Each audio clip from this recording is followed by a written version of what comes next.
जिस तरह से एपीजे अब्दुल कलाम साहब बने, उसी तरीके से ओसामा बिन लादेन एक टेररिस्ट बना, लेकिन क्यों बना? मुंब्रा में राष्ट्रवादी कांग्रेस पार्टी के विधायक पूर्व मंत्री जितेंद्र आव्हाड की धर्मपत्नी रीता आव्हाड ने एक कार्यक्रम में, सामाजिक कार्यक्रम में, भारत के पूर्व राष्ट्रपति भारत रत्न डॉक्टर अब्दुल कलाम जी की तुलना दुनिया के सबसे बड़े जघन्य अपराधी आतंकवादी ओसामा बिन लादेन से कर दी, जिसकी मैं कठोर से कठोर शब्दों में निंदा करता हूं और मैं ये मांग करता हूं कि तुरंत इस पर जितेंद्र आव्हाड और उनकी धर्मपत्नी माफ़ी मांगे। देशवासियों, आज हमारे भारत रत्न डॉक्टर अब्दुल कलाम जी का ये बहुत बड़ा अपमान है और सिर्फ उनका अपमान ही नहीं, ये राष्ट्रपति का अपमान है और राष्ट्रपति का अपमान ये देश का अपमान है। जिन राष्ट्रपति जी ने हमें देश को परमाणु युद्ध लड़ने की परमाणु कला हमको दी, हमें मिसाइल दी, जिन्हें पूरी दुनिया मिसाइल मैन के नाम से जानती है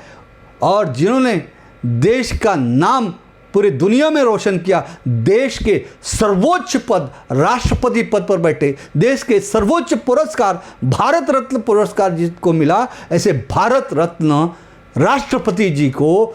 तुलना एक आतंकवादी से करना, ये कितनी गिरी हुई ओछी मानसिकता का दर्शन कराती है।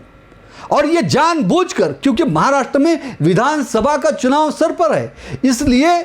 उन्होंने ये जानबूझकर ये तुलना की है ताकि इसके कारण उनके जो तथाकथित वोट बैंक है मुस्लिम समाज का, वो इससे खुश हो जाएंगे और उनको राष्ट्रवादी कांग्रेस पार्टी को, जितेंद्र आव्हाड को उस समाज का वोट मिलेगा, क्योंकि उनकी मानसिकता भी यही रही है। क्योंकि ये कांग्रेस और राष्ट्रवादी कांग्रेस पार्टी के लोग वही लोग हैं जो इसके भी पहले जो विदेशी आक्रांता रहे, चाहे वो बाबर रहे हो, चाहे वो औरंगजेब रहे हो, जो जघन्य आतंकवादी विदेशी आक्रांता रहे,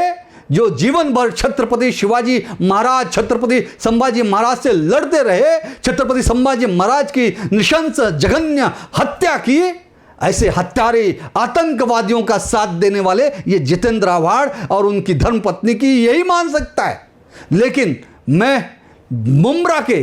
देशभक्त मुसलमानों से ये विनती करूंगा, आने वाले चुनाव में वहां के देशभक्त मुसलमान और वहां के सभी नागरिक ये बता दें, इस देश में ओसामा बिन लादेन नहीं चलेगा, इस देश में भारत रत्न डॉक्टर अब्दुल कलाम ही चलेंगे। और इस तरह से एक समाज की तुष्टीकरण करने के लिए एक ओसामा बिन लादेन जैसे आतंकवादी की तुलना देशभक्त और महानायक से करना ये जघन्य अपराध है। मैं तो ये कहूँगा, इसके लिए महाराष्ट्र के गृह मंत्री देवेंद्र फडणवीस जी, महाराष्ट्र का शासन प्रशासन भी इस पर जो भी कठोर से कठोर कार्रवाई होती है वो कठोर से कठोर कार्रवाई भी होनी चाहिए।